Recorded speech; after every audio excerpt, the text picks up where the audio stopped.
Okay, so I just filmed that entire video and it didn't record, so starting over. My name is Erin Taylor. I've been an artist for the 20 years that I've been alive.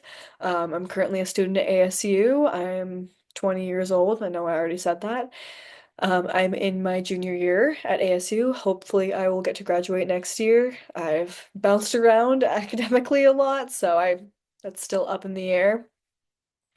But my journey as an artist, I've been creating art and drawing for as long as I could hold a pencil, make anything that makes a mark. Again, I apologize for the lighting in my room. I know it's awful, but it's what I have. So. The whole reason why I got art into art at the in the first place was because I have an older brother and I'm extremely competitive with him, and he started drawing at a really young age. I think I was like 5 or 6, so he was 8, 9. Um, so he started drawing and I wanted to be better than him, in sibling fashion. So yeah, I started drawing to be better than him, and then I, not to toot my own horn, but very easily surpassed him and also figured out in the process that it was something that I loved, and I just completely lost myself in my love for art. As you can see, I have a lot of tattoos. I have more on my legs too, but that is because that is the career that I want to pursue after college. I have been at a shop, or I was at a shop for about a year. And while it was really nice and I took a lot of things away from it, I learned a lot. I'm no longer there just because the tattoo industry can be pretty cutthroat and difficult to manage, especially as somebody who's still in school. And it just wasn't serving me anymore, unfortunately.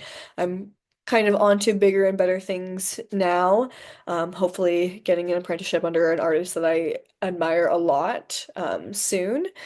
But yeah, that's been my journey as an artist so far, and I really have a passion for tattooing, and I've been tattooing for, well, professionally. I still wouldn't really consider myself a professional, for about a year now. But I was tattooing long before then, like 14, something like that, just as soon as I could make a mark on somebody.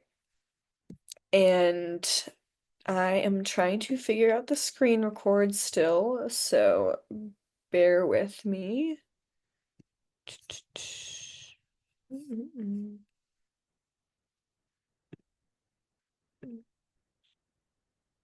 There we go, share screen. Okay, now I would like to get into a portion where I can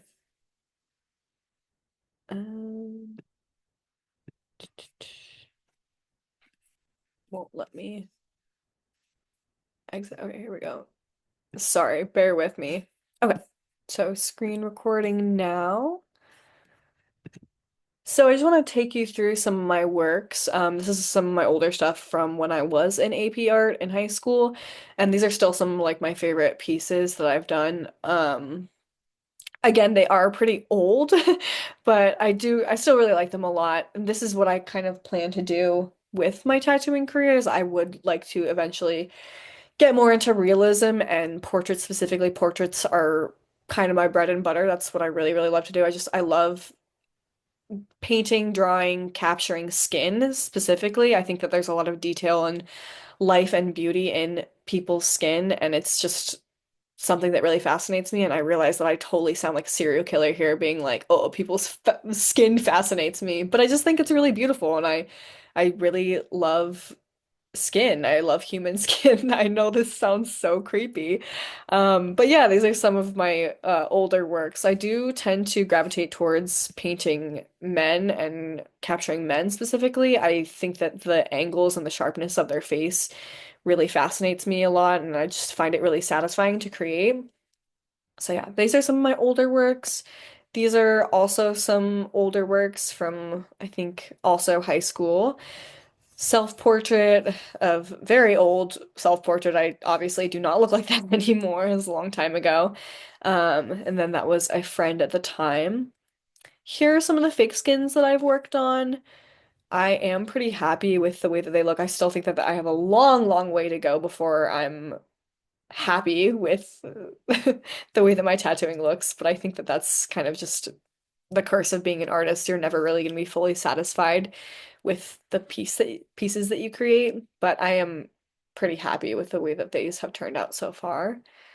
And then last but not least, this is a prime example of the type of tattooing that I would like to do. And I think that this is definitely more popular with my age group right now, is a very collagey style of tattooing. Obviously, there's still a lot of realism in there, but I think that we're breaking into this new world of tattooing where it's more of treating our bodies like galleries than how tattooing has been in the past with like the trends of really big sleeves. And while I think that there's a lot of talent and incredible skill that goes into big sleeves, I like this direction that I feel like my age group is taking the tattooing industry of like treating our bodies like galleries and having a lot of different smaller pieces of art scattered throughout our bodies. I think that that's really beautiful. And yeah, that's essentially why I want to be a tattoo artist. And I think that's pretty much it that I have. Let's see, let's take it back to the Zoom. Here we go. Well, thank you so much for viewing. I hope that was satisfying. Obviously, you can see, I just feel like my room also just screams the fact that I'm an artist. I know that sounds so pretentious and egotistical, and I realized that as soon as it came out of my mouth, so I apologize for that. But thank you so much for watching, and I hope you guys have a great day.